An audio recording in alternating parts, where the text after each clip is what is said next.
కూటమి ప్రభుత్వం వచ్చాక ప్రజలంతా సుపరిపాలనలోనే ఉన్నారని ఆంధ్రప్రదేశ్ రాష్ట్ర విద్యుత్ శాఖ మంత్రి గొట్టిపాటి రవికుమార్ అన్నారు.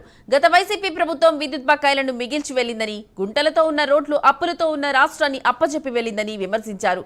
కూటమి ప్రభుత్వం సంక్షేమ అభివృద్ధితో కలగలిపి సుపరిపాలనను అందిస్తుందని తెలిపారు.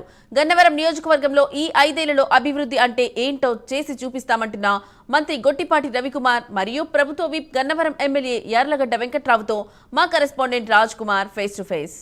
రాష్ట్ర ప్రభుత్వం ప్రతిష్టాత్మకంగా సుపరిపాలనకు తొలి అడుగు కార్యక్రమం ఇప్పటికే ప్రారంభించింది. ఈ నేపథ్యంలో గన్నవరం నియోజకవర్గంలో మంత్రి గొట్టిపాటి రవితో పాటు స్థానిక శాసనసభ్యులు యార్లగడ్డ వెంకట్రావు కూడా పర్యటిస్తున్నారు.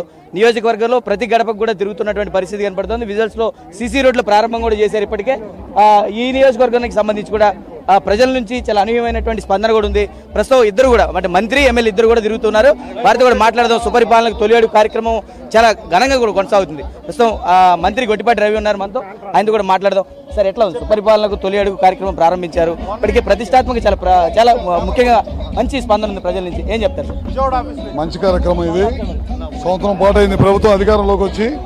మేము చేసిన కార్యక్రమాలన్నీ కూడా ప్రజలకు ఎంతవరకు అందుతున్నాయి అనేది చూస్తా ఉన్నాం. మేము కానీ మా పార్టీ క్యాడర్ కానీ గ్రామాలన్నింటిలో కూడా తిరిగి చూసుకుంటా ఉన్నాం. ప్రతి ఇల్లు తిరిగి ముఖ్యంగా పెన్షన్ పెంచడం జరిగింది.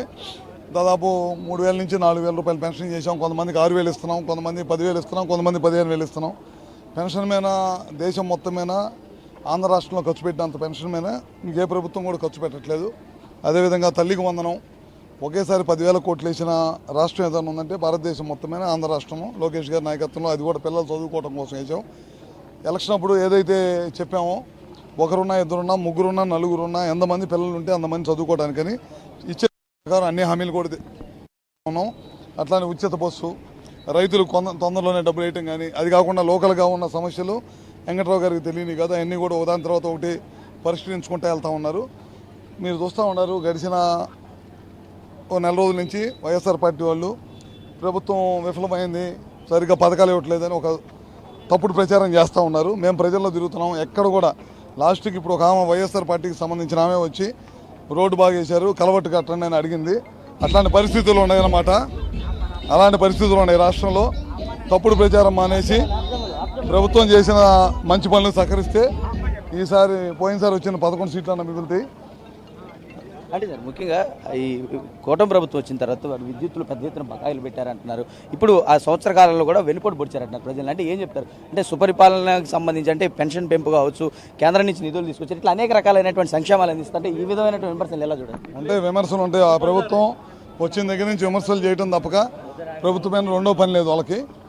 వాళ్ళు చేసిన బకాయిలు చాలా పెద్ద ఎత్తున బకాయిలు చేసి 9 సార్లు కరెంటు బిల్లు పెంచేసి డిమాండ్కి సప్లైకి సంబంధం లేకుండా ఎట్లా పడితే అటు చేసేసి 1,30,000 కోట్లు అప్పులు చేసి వెళ్ళిపోయింది. ఇవన్నిటిని కూడా సరిదిద్దుకుంటూ ₹1 కూడా కరెంటు బిల్లు పెంచకుండా ముందుకు తీసుకెళ్తున్నాం. ఇదే కాకుండా ఎలక్షన్ టైంకి ఎంతో కొంత కరెంటు తగ్గించాలనే ఆలోచనలోనే ఈ ప్రభుత్వం అడుగులేస్తుంది. మళ్ళీ ప్రతి సంవత్సరం కూడా డిమాండ్ 6 నుంచి 8% పబ్లిక్ వాడకం పెరిగింది విద్యుత్. దానికి అనుగుణంగా ట్రాన్స్ఫారాలు పెట్టడం, కొత్త పోల్స్ వేయటం, కొత్త సబ్స్టేషన్లు కట్టడం. 33/11 కేవీ ఇప్పుడు రామర్పాడులో ఒక సబ్స్టేషన్ ఇచ్చాము. 132 కేవీ సబ్స్టేషన్లు ఇస్తున్నాం. కోట్లాది రూపాయలు డబ్బులు ఖర్చు పెడుతున్నాం. పవర్ అనేది నిత్యావసరం వస్తువు లాంటిది. ప్రతి నిమిషం కూడా పవర్ లేకపోతే ఉండలేము. కనుక దానికి తగ్గట్టే ముఖ్యమంత్రి గారికి ఎంతో అనుభవం ఉంది. అనుభవాలను అన్నింటిని కూడా తీసుకొని చాలా పెద్ద ఎత్తున సంస్కరణలు తీసుకొచ్చి పనులు చేస్తూ ఉన్నాం. అయితే మనతో స్థానిక శాసనసభ్యులు యార్లగడ్డ వెంకట్రావు కూడా ఉన్నారు. ఆయనతో కూడా మాట్లాడదాం. ఎట్లా ఉంది ఏంటి పరిస్థితి సార్? అంటే నియోజకవర్గంలో చాలా ముఖ్యంగా పర్యటిస్తూ ఉన్నారు. ప్రజల నుంచి చాలా అనూహ్యమైనటువంటి స్పందన, ఏం చెప్తారు? స్పందన బ్రహ్మాండంగా ఉంది. ప్రజల వద్దకు పాలన రోజు చంద్రబాబు నాయుడు గారు 95లో ముఖ్యమంత్రి అయినప్పుడు ప్రజల వద్దకు పాలన తెచ్చి ప్రభుత్వం అధికారంలో ఉండగా ప్రజల దగ్గరికి అధికారులను కానీ శాసనసభ్యులు కానీ మంత్రులు కానీ పంపించిన పరిస్థితి. మళ్ళీ 30 ఏళ్ళ తర్వాత మళ్ళీ ప్రజల వద్దకు పాలన చంద్రబాబు నాయుడు గారు ప్రవేశపెట్టి అంతకుముందు వాలంటీర్లు పెన్షన్ ఇస్తే ఈ రోజున వాలంటీర్లు కాకుండా వాలంటీర్ల బదులు సాక్షాత్తు రాష్ట్ర ముఖ్యమంత్రి 12 మాసాలకు ఏదో ఒక ఊరిలో పెన్షన్ ఇస్తున్న పరిస్థితి. అలాగే శాసనసభ్యులు కానీ మంత్రులు కానీ పార్లమెంటు సభ్యులు కానీ అందరూ కూడా పెన్షన్ ఇచ్చే పరిస్థితి, పెన్షన్ ఇవ్వడానికి కూడా ఇళ్ళకెళ్ళే పరిస్థితి రాష్ట్రంలో ఉన్నాయి.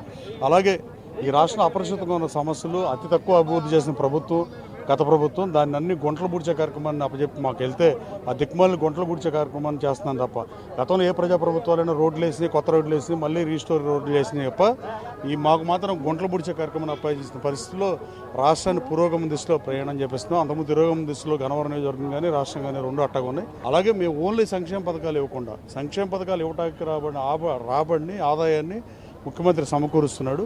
3,000 కోట్ల బడ్జెట్ని 30,000 కోట్లకు పెంచిన ముఖ్యమంత్రి ఇప్పుడు కూడా అట్లా చేస్తున్నాడు. అమరావతిని ఫ్యూచర్లో ఎవడో కామాన్ని పెట్టే లేకుండా అమరావతిని ఎట్టి పరిస్థితుల్లో 2 సంవత్సరాలు కంప్లీట్ చేయబోతున్నాం. ఫ్యూచర్లో ఎవరు అమరావతిని మారుద్దామన్న ఆలోచన కల్లో కూడా చేయరని ఇది మీ ద్వారా తెలియజేస్తాం.